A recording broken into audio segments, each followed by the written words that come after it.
Hey, Terran here, my last session with you. We are speaking about gender equality. So far we've spoken about gender stereotypes, male stereotypes, female stereotypes. We've done one on gender-based violence.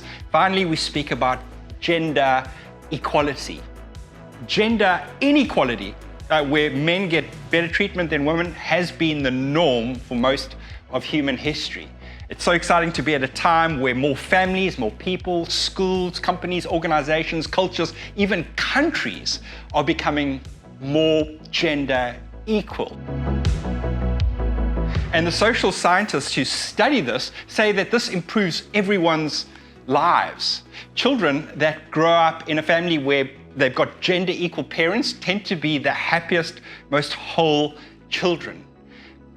Organizations or companies where men and women are treated the same and the men and women leading those companies together tend to be the best company. So women's lives are improving. The amazing thing is, so are men's. You'd think men giving away power means they're losing something. The opposite is true. They're gaining something. It's as though gender equality is one of the magic keys that unlocks the world. I want to give you 6 ways that you can work towards greater gender equality in your world, and I'm going to put them in the form of questions. Number 1, do you see all women as equal and valuable? It's one thing, respecting our sisters, our wives, our mothers, our daughters, but do you see all women as equal? You see, a gender equal family or society or community is one where opportunities and obligations are not limited by gender, where women are also able equally to pursue their interests, their ambitions, their interests.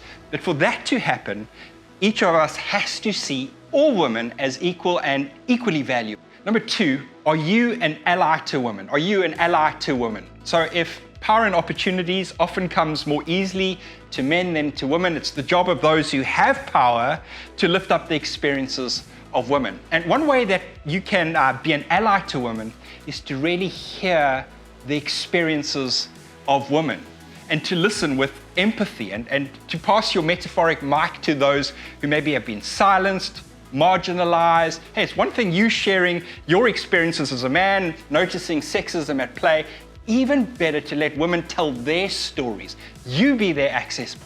And being an ally to women, by the way, is a life of constant practice. It's not like you ever graduate, get a certificate of completion. You've got to constantly reflect on yourself and realize how old prejudices come into your mind and how stereotypes are at work in your life too. It's not like you ever get it right, but you keep at working at it. And as you do that, you're not looking for people to praise you. I mean, this is just what decent human beings do for each other.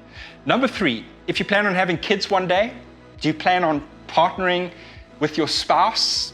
One of the great joys of life is having children, but with this great privilege comes great responsibility. Unfortunately, some cultures actually see looking after children as a feminine thing to do, and yet that's not true. I'm so encouraged by a new trend that I see of couples wanting to be dual career, dual carers in their family life. Both of them, men and women, balancing work and family. My 4th question, if you lead a company or an organization one day, will you make sure that women lead alongside you? Companies, organizations tend to be led by a team of people. So much better to have women in that team. Back in the day, these teams were all male, and now we're learning a much better way. We really need to tap into the leadership gifts and the wisdom, resources in both men and women. If one leg is in a cast and you just hop along, you don't go nearly as far as if you've got 2 legs.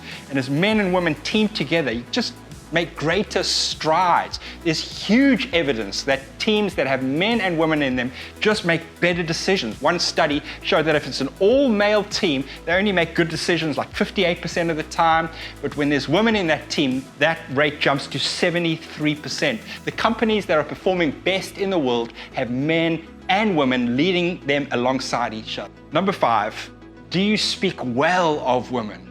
Do you speak well of women? Words are so powerful. You can shape people's lives with the words that you speak. And it's the words that come out of your mouth that actually affect the way you see people. The words that others speak about women affects your way of seeing women. So careful of the negative language here. I mean, think about the insult, the son of a, I mean, that's an awful term. It describes women in the worst possible way.